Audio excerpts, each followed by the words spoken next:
Hello, everyone. Welcome to our interview with Carl Stone, whose beautiful work you just saw. And Carl Stone, thank you for participating in our series and for spending a little time with us today. Welcome. Well, both things have been wonderful. Working on the series was a pleasure and an honor, and it's always great to talk with you, Michael. Yeah, same here. So let's jump in. The work is beautiful. You know what's interesting for me? This is just kind of where my brain goes first, because I don't know your whole, sort of your repertoire, your whole opus, but for some reason I didn't expect, what in some sense is a song and something very, almost recognizable in a kind of standard way of harmony and songwriting and I'm just curious because I think by reputation you're known for a lot of things, but primarily as an electronic or electroacoustic artist and obviously reaching back to the earlier days of sampling, as a lot of people like to talk about with your work. And you're really this kind of amazing interdisciplinary, multidisciplinary, transdisciplinary composer. And I'm just curious what your inspiration was behind the piece that you actually composed for this project. Well, one of the hallmarks of my musical approach is to start with found or, utilizable music, pre-existing music as a starting point for my own work. Comes from the tradition of, classical composers like Brahms, who did variations on a theme by Handel or variations on a theme by Haydn, that kind of thing. And so in this case, as a tribute to Ryuichi Sakamoto and honoring him on the occasion of his passing, my starting point was actually one of his pieces, which has always touched me very much, which was actually a collaboration with a singer. And the singer is by the name of Taeko Ohnuki.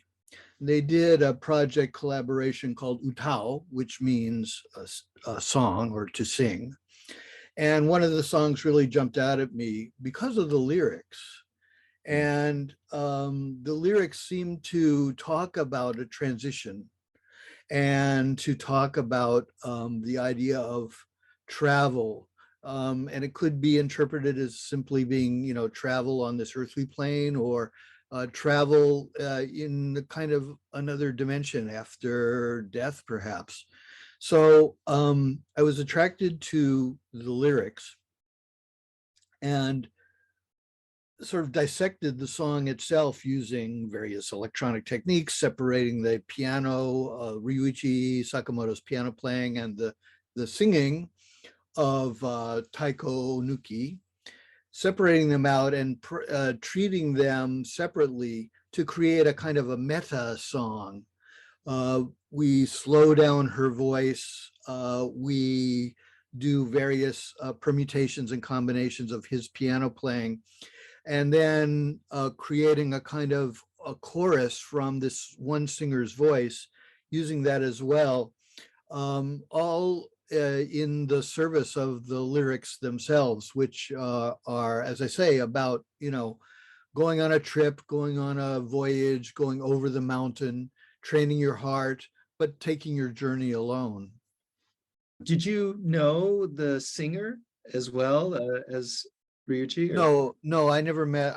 To my knowledge, in my memory, I don't believe I've ever met Miss Ohnuki. And she's a wonderful singer, really very, very unique style. And it's a unique collaboration. Just piano and voice, just piano and voice. And it was interesting too, because I think he did that project in the early 2010s, somewhere around there. And it had been quite a while since he had worked regularly with a vocalist. That's true. I think Yes. they recorded 1 or 2 albums and maybe like one studio, one live, and then they toured. Mhm. Um, and and it was just, I've always been really impressed at every phase. I mean, I followed, you know, Sakamoto-san's career since the 80s, Mm. when I first discovered him, and just constant surprise, but there's always this kind of through line of this emotional or sense of life through line Yes. through Yes. Yes. and I've and I Exactly. and I think and I mention it because I think your composition here in the remix, so to speak, really captured that, but not in a kind of way where it feels disjunctive at all. Mm. It's like you found another inner harmony in what was already a very harmonic, beautiful experience. So Well, I'm um glad to hear you experienced it that way because it was kind of my goal is to do something as you described. Really using the technology which can sometimes be applied very radically and with disruption and so on, but instead using it to kind of extend the reality into another world which might not be possible on the physical plane, but could exist somewhere, maybe after we die. yeah, that's so funny. I was watching last night the an interview with Paul McCartney, who's been touring uh, uh, his recent touring. He's been doing a duet with um, footage of John Lennon singing I've Got a Feeling on their rooftop concert from 1969 Mhm. with the instruments digitally removed. So it's just the vocal track. So you just hear him singing and Mhm. recording Mhm. it live on stage. And Paul just talking about how simultaneously unbelievable, surreal, and yet completely organic because he's living it like across time in first person. Yeah, Um, yeah. and so it's just interesting, like the way you're talking about what you did with the track. It's not a direct parallel, but yet, it's finding that other sort of reality, that other truth that's also embedded, Mhm. within the recording. Mhm. With Yeah, I mean, just on a purely musical level, you can find a lot of interesting things happen if using AI and so on to process these elements, separate them out, and then isolating. It's sort of like having a solo button on a mixer, where you can just hear one voice or you can just hear one guitar or one whatever. Um, Even music that you're very familiar with can you can realize aspects of it that you never really understood before when you really zoom in and listen to just one of those elements. Yeah. How do you feel about AI? I mean, it's all it's just poking its head into everything now. Well, Um, there's AI and there's AI in a way. I mean, there's AI. AI has been around actually for a long time. Anybody who's used, Google, even 10 years ago, Google Translate or so on, that's all AI. yeah. And it's just now reaching a point where, as a tool, it is incredible. Can it be repurposed for evil? Probably, certainly, yes, it can. And the whole idea of um, not just imitation, but actual, forgeries made through AI of people's artwork or music or whatever, it there's a lot of ethical challenges, obviously, with AI. But as a tool, like what I described, some of the AI techniques that you use in order to kind of pre-process sound and then make it fodder for sampling, I think is, a logical extension of the tools we've had today. So going back to Ryuichi, so you knew him. Yes. I don't believe you collaborated with him, but maybe you can tell us a little bit about, your relationship, if we can call it that, with him, and kind of how that connected to maybe how this piece sort of came about, or how it lives in you. Well, he was, and we never worked together, although he had some projects where he solicited me to participate, but that was different from like collaborating directly with Ryuichi. Um, I guess the first time we met was the New York Festival of the Arts, and I have to think about what that date would have been, because I'm not sure. It was in, I think, probably 1991. I came to New York and was doing interviews around the festival. I was still doing radio at the time, and I interviewed him. So that was our first meeting. And then a couple of years later, he came to a concert that I did at Town Hall. It was sponsored by John Schaefer's New Sounds from WNYU, and I'm blanking on the venue, but it was somewhere in Midtown Manhattan. And he came with his then wife, Akiko Yano, and I was very thrilled. We talked after the performance. He was very supportive. And then we would run into each other, mostly in New York, actually, because he was living there as well as in Tokyo. And he invited me to, YMO was in town to do some recordings, and he invited me to attend the sessions. That was a thrill. I also got to meet the other members of the unit.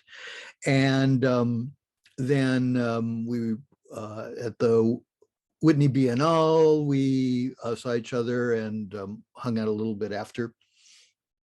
And then he was, as I say, kind to me, supportive of my music, invited me to participate by some adding pieces to any number of his social projects.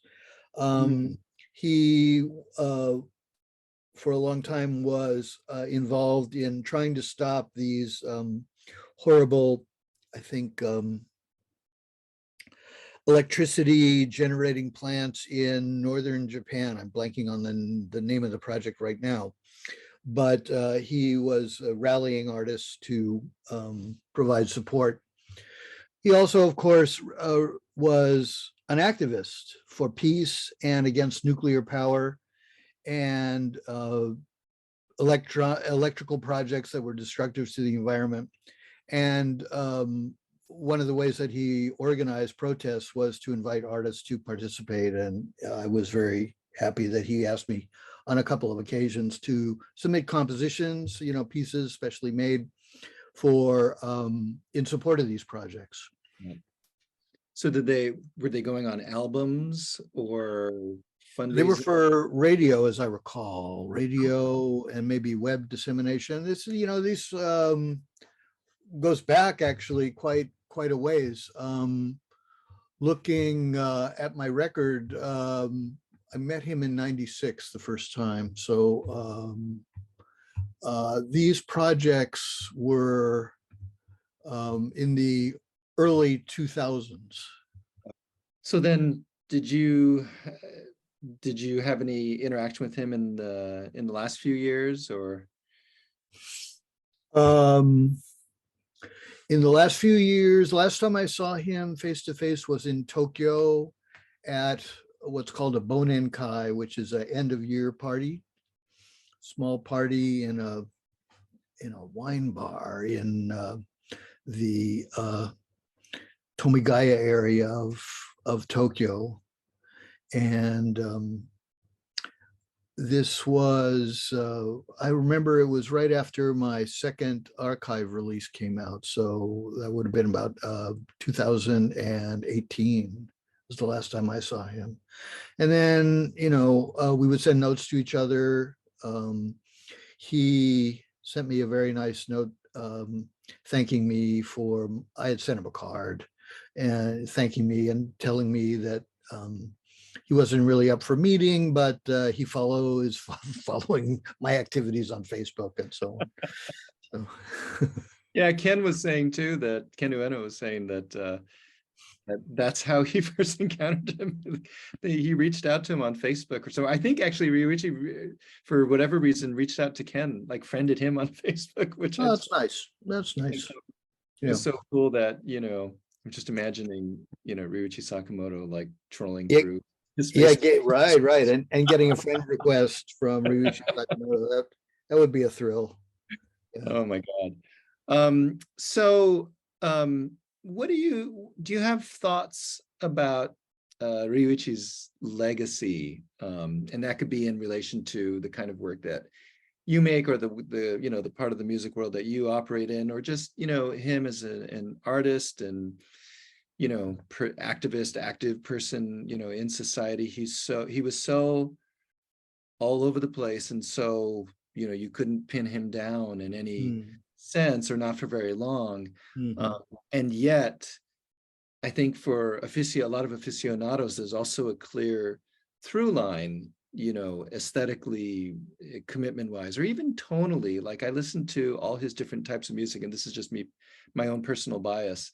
There's always been, and I think he actually identified it in an essay he wrote that I read, talking about how he can't escape a certain type of melancholy in his work.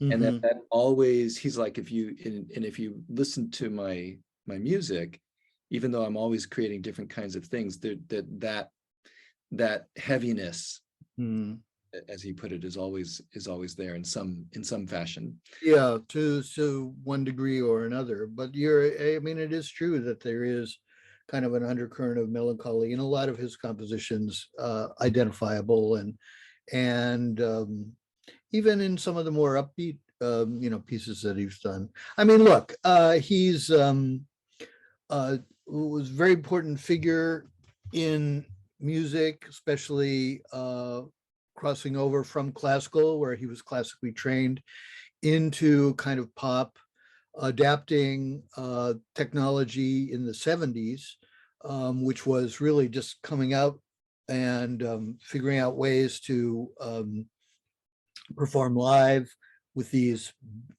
behemoth instruments, and creating a style of music that had influence from minimalism, repetitive music, as well as from rock and roll, of course, and from folk music from Japan and everywhere else. He was able to kind of come up with very unique takes on all of these things.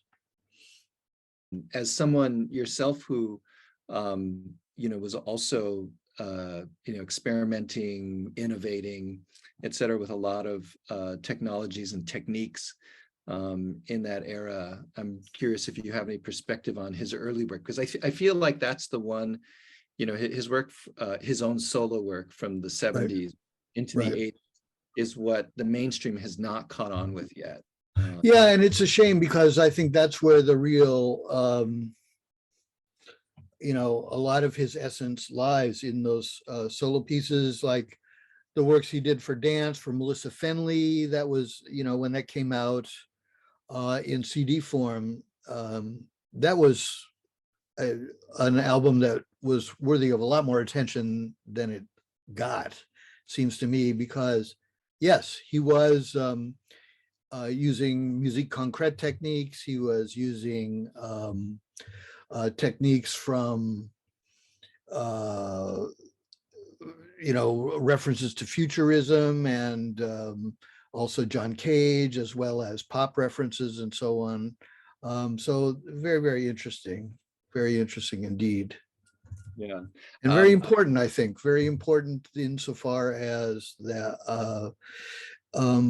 I think it moved the needle, even though it wasn't acknowledged. It sort of moved the needle on people's ears, how to listen, to music in a new way, because of the materials that he was using, the samples he was making, the forms he was working under, and so on.